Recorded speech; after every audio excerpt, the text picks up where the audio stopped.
আলহামদুলিল্লাহ মোটামুটি কিছু পাখি যেমন হচ্ছে যেগুলো নতুন নিয়ে আসছি, সচরাচর কেউ অভ্যস্ত না। আসসালামু আলাইকুম এভরিওয়ান, নতুন একটা ভিডিওতে আপনাদেরকে স্বাগত। আশা করি সবাই সুস্থ আছেন, আমিও আলহামদুলিল্লাহ সুস্থ আছি। আজকে যেটা করছি দেখতে পাচ্ছেন এখানে কিছু ম্যাটেরিয়ালস পাখিদের জন্য। তো আমি একটু আমার খাবারের যে সিস্টেমটা ছিল সেটা একটু চেঞ্জ করতেছি।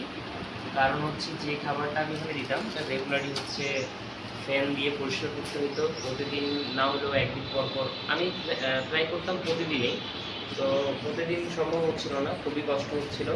এই জন্য হচ্ছে পাখির খাবারের সেটআপটা একটু চেঞ্জ করতেছি। এটা একটু পরে দেখেন, এখানে হচ্ছে অনেকে আজকে রেডি হয়ে আসছে। এই যে দেখতে পাচ্ছেন এখানে কিছু বোতল আছে, তো টোটালি 15টার মতো আসছে, ওনার কাছে স্টকে 15টাই ছিল। এটা হচ্ছে বোতল, এটা হচ্ছে 500 ml। তো এটা আমি হচ্ছে খাবারের পট হিসাবে ইউজ করব, মানে পাখির খাবারটা দিব এখানে। দেন আমি যদি পুরো সেটআপটা একটু দেখাই। আর এটা হচ্ছে বাজার থেকে নিয়ে আসলাম, মিরপুর বাজার থেকে। তো এটা হচ্ছে অনেকে পানির পট হিসাবে ইউজ করে, আবার আমি আমি যেটা করবো এটা জাস্ট খাবারের জন্য। আমার যেহেতু ফিঞ্চ ছোটো পাখি, তো আমি এটা ইউজ করব। এইটার সাথে যদি আমি আপনাকে সেট আপ করে দেখাই, এটার সাথে হচ্ছে সাপোজ একটা বোতল নেওয়ার পরে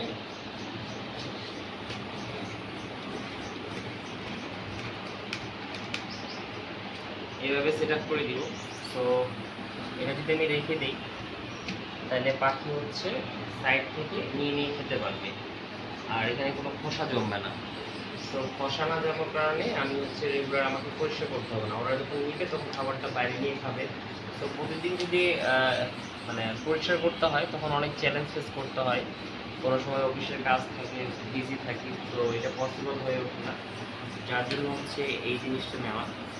তো দেখবো এখন এটা সেট আপ করার পরে পাখি খাচ্ছে কিনা, আর খাবার ঢোকানোর সময় আপনাদেরকে দেখাবো কীভাবে খাবার ঢুকাই হচ্ছে এটা রেডি করতে হয়, সেটা আপনাদের কাছে তুলে ধরবো।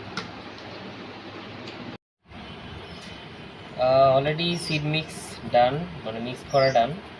যেহেতু আমি প্রতিটা আলাদা আলাদা করে কিনি, এখন মিক্স আপ করছি, মিক্স আপ করে এখন হচ্ছে বোতলে ঢুকাই দিব। তো আমি আপাতত অর্ধেকটা করে বোতল দিব, যদি ঠিকঠাক থাকে তাইলে হচ্ছে এর পরের থেকে ফুল বোতল দিব। আপাতত অর্ধেক দিব, এই অর্ধেক করেই দিব।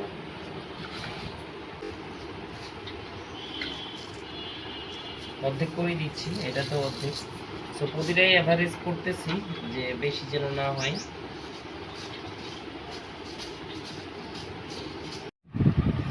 আলহামদুলিল্লাহ মোটামুটি সবগুলাই ফিল আপ হয়ে গেছে। টোটাল 13টা করছি, মানে 12 জোড়া গোল্ডিয়ান আর ওদের বেবি, টোটাল 13টা। সো এই হচ্ছে আউটলুক। এখন দিয়ে দিব, আগের বাটিগুলো সরাই ফেলবো, দেখি কিভাবে খাই, দেখাবো আপনাদেরকে।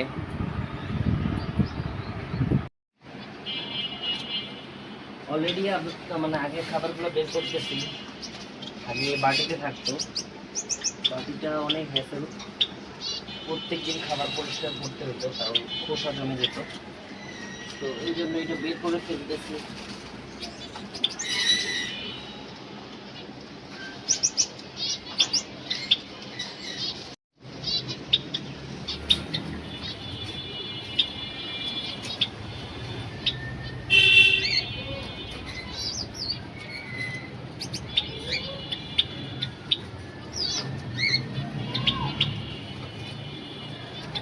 সব পাখি অভ্যস্ত না, কিছু কিছু পাখি যেমন হচ্ছে যেগুলো নতুন নিয়ে আসছি এরা এটাতে খায়, মানে খেয়ে অভ্যস্ত।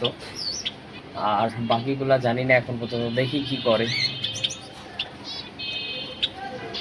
এরা অভ্যস্ত,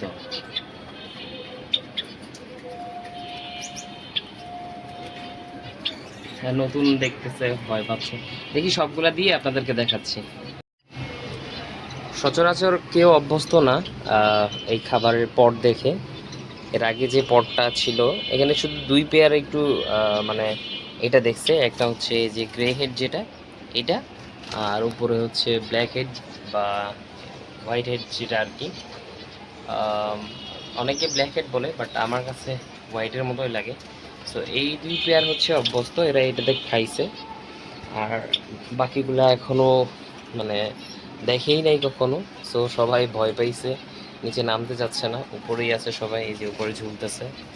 তো এই অবস্থা। আর এইখানেও দেওয়া হয়েছে একটা, এরাও উপরে, এরাও নিচে নামতেছে না, হয়তো বা একটু পরে যাবে, দেখা যাক কখন খায়। এই হচ্ছে আপডেট। সো আশা করতেছি এটা ময়লা হবে না, সেভ অনেক। দেখা যাক এখন কতটুকু সেভ হয়। আমার টাইম বাঁচবে এটা শিওর, বাট এখন ওরা খাবে কি না বা ওদের কতটুকু খাবে, খোসা কীরকম জমতেছে সেটার উপরে ডিপেন্ড করতেছে। সো ধন্যবাদ আপনাদেরকে ভিডিওটা দেখার জন্য। যদি ভিডিওটি ভালো লাগে অবশ্যই লাইক অ্যান্ড সাবস্ক্রাইব করবে, পাশে থাকবেন। আর কোনো ইনফরমেশন যদি দরকার হয় কমেন্টে মানে বলবেন, ইনশাল্লাহ রিপ্লাই দেওয়ার চেষ্টা করব।